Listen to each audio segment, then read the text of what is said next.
How many times has a deer told you what it was about to do and you missed it? Every single deer you've ever watched from a stand was broadcasting information the entire time it was in view. Ear position, tail angle, head movement, foot placement, body posture, gland activity. Every one of those signals is a sentence in a language that most hunters have never learned to read. I hunted for 15 years before a wildlife biologist friend sat me down with trail camera video and showed me what I'd been missing. He paused the footage on a doe that was feeding 40 yards from my stand, pointed at her ears, and said, "Right there. She just told you a buck is coming from the northwest." I stared at the screen and saw nothing. He showed me what to look for, and I've never watched a deer the same way since. Every sit after that conversation felt like hunting in a different language. Same woods, same deer, completely different information coming in. These are 15 behaviors that deer display constantly, that most hunters either ignore or misread, and that will change how you hunt the moment you start paying attention. And stay to the end, because the 15th behavior explains why your best stand went cold 3 seasons ago, and nobody, including you, ever figured out why. The first behavior is the one you've seen 1,000 times without understanding what it means. When a deer bobs its head up and down and side to side while staring at a fixed point, it is not nervous or confused. It is building a 3-dimensional image of a stationary object using parallax, which is the same principle your brain uses when you close one eye and then the other to judge how far away something is. Research from the University of Georgia Deer Lab confirmed that deer have roughly 20/60 daylight vision, meaning what you can see clearly at 60 feet. About the length of a bowling lane, a deer has to be at 20 feet to see with the same clarity. Their eyes are positioned on the sides of their head, giving them a 300 to 310 degree field of view, but almost no depth perception. To compensate, they move their head to create multiple viewing angles that their brain assembles into a rough 3D picture. University of California, at Berkeley Research, identified a mechanism called cyclovergence that allows deer to rotate each eye independently by up to 50 degrees when they lower their head to feed, keeping the pupils aligned with the horizon even when the nose is pointed at the ground. They can still see you move while they're eating. The moment a deer starts head bobbing at your position, freeze. Do not move a single muscle. Movement during the head bob sequence is what confirms the threat. Stillness leaves doubt. And doubt, in my experience, is where roughly half your shot opportunities come from. I've had deer head bob at me for what felt like 2 full minutes. Though it was probably closer to 45 seconds, decide I was a tree and walk into my shooting lane at 20 yards. I've also had deer head bob for 10 seconds, catch me shifting my weight, and blow out of there so fast the sound echoed off the ridge behind me. The difference between those 2 outcomes was my ability to recognize what the behavior meant and respond correctly. And I'll be direct, I failed more times than I succeeded before I figured this out. The second behavior is ear position, and once you learn to read it, you can predict what a deer is going to do in the next 30 seconds with surprising accuracy.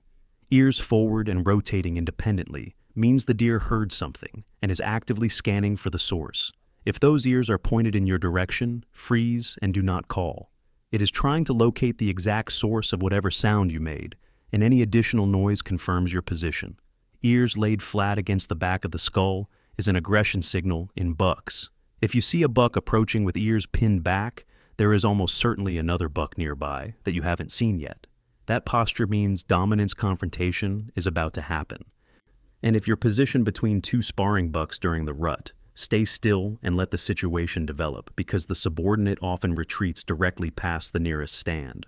Ears relaxed and angled slightly backward while a deer is feeding means it is completely calm and has not detected anything alarming. That is your movement window. The deer just gave you permission to draw your bow. When you see relaxed ears, that is when you shift your feet, raise your bow, or reposition for the shot. The third behavior is tail position, and it is the most reliable real-time alert meter you have. A tail hanging loose and swinging slightly means a fully relaxed deer. A tail raised to the halfway point, roughly 45 degrees from the body, like the hand of a clock at the 10 o'clock position, means mild alert. The deer detected something but hasn't confirmed a threat. Give it a minute and it will often relax. A tail raised fully upright, straight vertical, means maximum alert and flight is coming within seconds. You have 1 to 2 seconds to take the shot if you have one, or accept that the deer is leaving. But here's the one most hunters misread. A tail tucked tight between the legs while the deer walks away quickly, without flagging, is worse than a full flag. A deer that tucks its tail and leaves quietly has confirmed exactly where the threat is and is exiting without alerting other deer to preserve its own escape advantage. A deer that flags, raising that white tail high and waving it like a surrender signal, is broadcasting a social alarm to every deer within 200 yards, roughly 2 football fields in every direction. The flagging deer is actually less spooked than the one that tucked and ran. It's the quiet exit you should worry about more. That body language system, the specific visual and behavioral cues that deer broadcast constantly, and most hunters never learn to read, is what I organized into the Buck Hunter's Bible, along with 76 other field-tested techniques. 90 pages covering deer behavior, science, scent control, stand placement, habitat strategies, and rut phase tactics. Reference card in the back for the stand. Links in the description below. QR code on screen. The fourth behavior is stotting, and it might save your hunt if you know what it means. When a deer bounces away with stiff legs, all 4 feet leaving the ground, at the same time in a slow, exaggerated bounce, it has detected something suspicious but has not confirmed a threat. This is different from a deer running at full speed. A stotting deer is displaying fitness to a potential predator, which is an evolved behavior that essentially says, "I see you, I'm healthy, don't bother chasing me." The critical detail for hunters. A deer that stots away slowly often has not fully committed to fleeing. Give it 20 minutes of total silence and stillness. In my experience, roughly 1 in 3 stotting deer will circle back to confirm what it detected. A deer that blows, stamps, and sprints at full speed with its tail flagging is gone. Don't wait 20 minutes. It's over. A stotting deer is still deciding. The 5th behavior involves a gland most hunters have heard of, but few understand. The interdigital gland located between the toes of every hoof. Every step a deer takes deposits scent from this gland on the ground. Deer use this system to follow each other, which is why you can watch a buck during the rut run nose down across an open field, head practically touching the dirt. He's not looking for food. He's following the interdigital scent trail of a doe that crossed that field minutes or hours earlier, tracking her step by step to determine her direction of travel. The behavior you're ignoring is foot stomping. When a deer detects something suspicious but can't confirm it, it stomps one front foot hard on the ground. This serves 2 purposes confirmed in deer behavior research. First, the vibration is designed to startle a hidden predator into moving and revealing itself. Second, the stomp deposits a concentrated burst of interdigital alarm scent on the ground at that exact location. Other deer that cross that spot hours later read the alarm scent and go on high alert before they even see or smell anything unusual. On a heavily hunted property, the accumulated alarm scent deposited by dozens of stomping encounters creates invisible zones where every deer approaches on high alert. Your entry trail may have alarm scent on it from 3 different hunters before you arrived opening morning. The 6th behavior is the Flehmen response, which is the lip curl you see when a buck raises his head, pulls his upper lip back, and holds that position for several seconds. He is not making a face. He is drawing scent into the vomeronasal organ, also called Jacobson's organ, a diamond-shaped receptor on the roof of his mouth that processes chemical messages in urine and gland secretions. The National Deer Association reference video explains that this organ does not connect to the part of the brain that controls behavior. It connects to the part that maintains breeding readiness, keeping the buck physically fit to breed when the time comes. But for hunters, the critical red is this. A buck performing the Flehmen response has just scent-checked a doe's bedding area, a scrape, or a urine deposit. If his response is intense and sustained, holding the lip curl for 5 seconds or more, he will follow that scent trail. If your mock scrape or drag trail triggered this response, you are directly in the path of his follow-up movement. Stay still. He's coming. The 7th behavior is rub-urination, and if you see it happening live, you are watching a buck in peak rut condition. The buck draws his rear legs together under his body, urinates over his tarsal glands on the inside of his hind legs, and rubs them together while the urine flows. University of Georgia. Deer research confirmed that the dark staining you see on a buck's inner hocks, sometimes extending down the leg to the ankle, is the visual result of repeated rub-urination. That staining indicates a buck that has been actively breeding or seeking breeding opportunities for days. A buck performing this behavior is not casually passing through your area.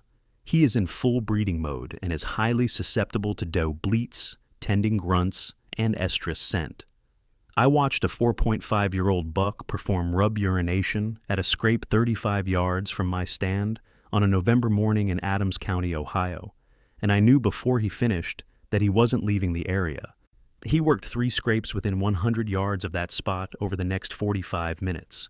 Before using any scent-based calling strategy, check your state regulations. Some states have restricted or banned natural urine-based scents because of CWD concerns, and calling regulations vary. A 2-minute check on your state wildlife agency website saves you a fine. The 8th behavior is the fishhook approach, and understanding it will change where you hang every stand you own. Research with GPS-collared deer, confirmed in outdoor life, documented that a mature buck that detects an interesting scent at roughly 100 yards, about the length of a football field, almost never walks directly toward it. He circles downwind in an arc, approaching from the direction that puts the wind in his nose so he can scent check the source before committing.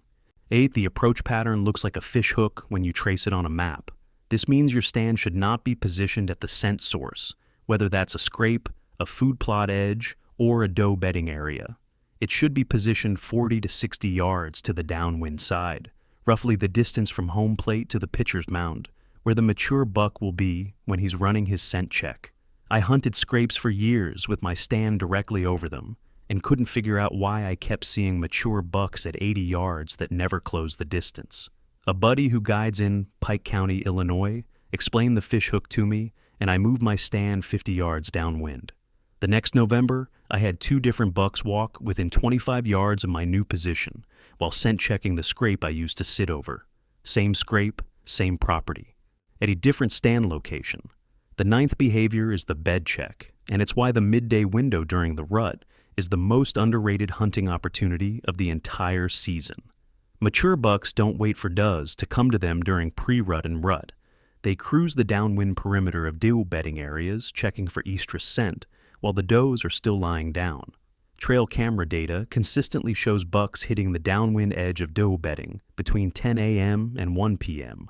Windows have been bedded for hours, and their accumulated scent is at maximum concentration in the surrounding air. Most hunters never see this because they left the stand at 9 a.m. The buck was there at 10:30. Same thing I talked about in the entry route video. The movement is happening, you're just not in the tree when it does. The 10th behavior is the 60-yard circle. GPS telemetry data confirmed that mature bucks approaching any destination, a food source, a scrape, a doe bedding area, will almost always swing downwind and run a scent check before committing. That circle typically happens at 60 to 80 yards from the destination, roughly the distance across a high school football field, end zone to end zone. The buck that disappeared at the tree line without ever stepping into the food plot didn't spook. He swung downwind, caught your scent at 70 yards, and made a silent exit you never saw. He'll be on your trail camera at that food plot at 11 p.m., looking perfectly relaxed. Your stand was in the right place for the approach, but in the wrong position for the downwind check. The 11th behavior is the subordinate buck alarm system, and once you understand it, you will never move or relax when a small buck passes your stand again. In pressured areas, mature dominant bucks use younger 1.5 to 2.5-year-old bucks as an early warning system without doing it consciously. The subordinate bucks enter open areas first and move through high-risk terrain during legal shooting light. If they pass through undisturbed, the mature buck follows 15 to 30 minutes later, usually just inside the timber watching. When you see a small buck come through your stand location and nothing happens to him, stay completely still and wait at least 30 minutes. In pressured areas, the big buck is often 50 to 75 yards back in the cover, watching. Most hunters move, shift, check their phone, or relax their posture after the small buck passes. And that movement is exactly what the mature buck was waiting to see before deciding whether to follow. I missed a buck I'd been hunting for 2 seasons because a forkhorn walked through at 8:15 a.m. and I reached for my water bottle at 8:18. The mature 8-point was 60 yards behind him and saw my arm move. I found this out because my trail camera, 40 yards further back, caught both deer in the same frame at 8:14. The forkhorn was in front. The 8-point was standing perfectly still in the shadows, looking directly at my tree. The 12th behavior is the one that reframes every nocturnal buck you've ever had on camera. There is no biological mechanism in a white-tailed deer that makes it nocturnal. Zero. A buck showing up on your camera exclusively at 2 a.m. is not a nocturnal animal. Yes, he is a pattern-educated animal that has identified your hunting routine and adjusted his movement schedule to avoid the hours when you're in the tree. The Auburn University GPS study from Brosnan Forest in South Carolina proved this. Adult bucks were 80% less likely to visit bait sites during daylight by the end of hunting season compared to the beginning. They didn't become nocturnal. They became educated. Remove the pressure through stand rotation, through sanctuary management, or by hunting a property where the deer haven't been pressured and those same bucks move freely in daylight. The buck on your camera at 2 a.m. isn't a ghost. He's a student who learned your schedule, and unlike you, he doesn't forget what he learned over the summer. The 13th behavior involves scrape communication, and most hunters, including me for the first decade of my hunting life, are reading it wrong. The primary user of a scrape's licking branch, that overhanging branch about 4 to 5 feet off the ground, that deer rub with their face and antlers, is not always the buck that made the scrape. Does interact with licking branches regularly. Subordinate bucks check community scrapes without working them, and the mature dominant buck may visit the scrape infrequently, checking it by scent from the downwind side without ever leaving a track in the dirt. A trail camera pointed at the scrape ground captures the wrong information. A camera aimed at the licking branch from 15 to 20 feet, roughly the height of a one-story house, captures every interaction, including the dominant buck that stands 10 yards downwind and reads the whole scrape without touching it. If your camera is on the dirt, you're seeing the traffic. If your camera is on the branch, you're seeing the hierarchy. Everything in this video, plus about 60 more field-tested techniques, are in the Buck Hunter's Bible. Deer behavior science, scent control, stand placement, habitat strategies, rut phase tactics. Reference card in the back.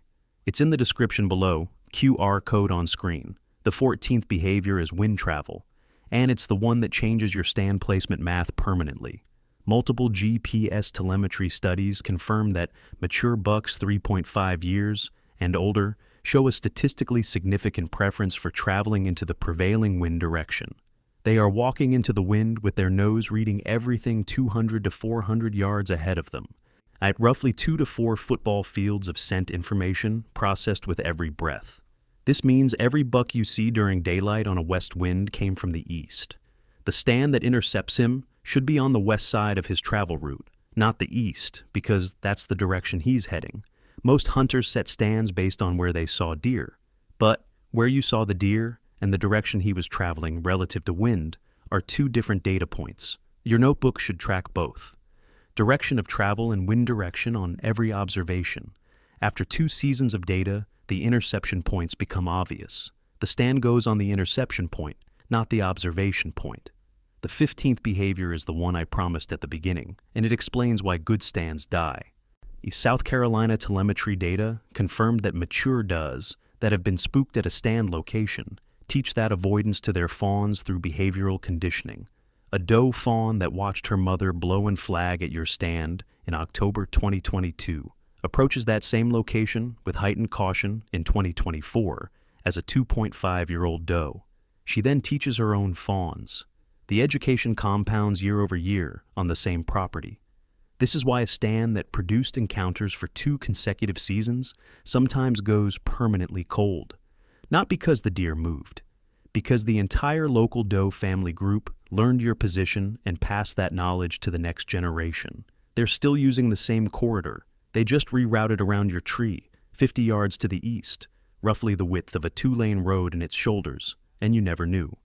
My buddy who guides in southern Missouri told me he moves every client stand on his property every 2 years for this exact reason. He said the doe groups teach avoidance faster than the bucks learn terrain. The fix is rotating stands every 2 to 3 seasons, moving them at least 50 yards from the old position, and never hunting the same tree more than 6 to 8 times in a single year. The deer on your property are not random animals moving through random terrain. They are communicating, calculating, and teaching each other in real time using a system of body signals, scent deposits, and learned behavior that has been refined over 4 million years of predator evasion. Every head bob is a question. Every ear rotation is a sentence. Every foot stomp is a warning that persists for hours after the deer is gone. And every doe that blows at your stand is writing a lesson plan for the next generation. The hunters who learn to read that language don't just see more deer. They understand what every deer they see is about to do before it does it. And that is the difference between watching deer and hunting them. You've been watching deer your entire hunting life. The question is whether you've been listening to what they were telling you. Starting right now, the next time you climb into that tree, you will, and the deer will have no idea you finally learned their language.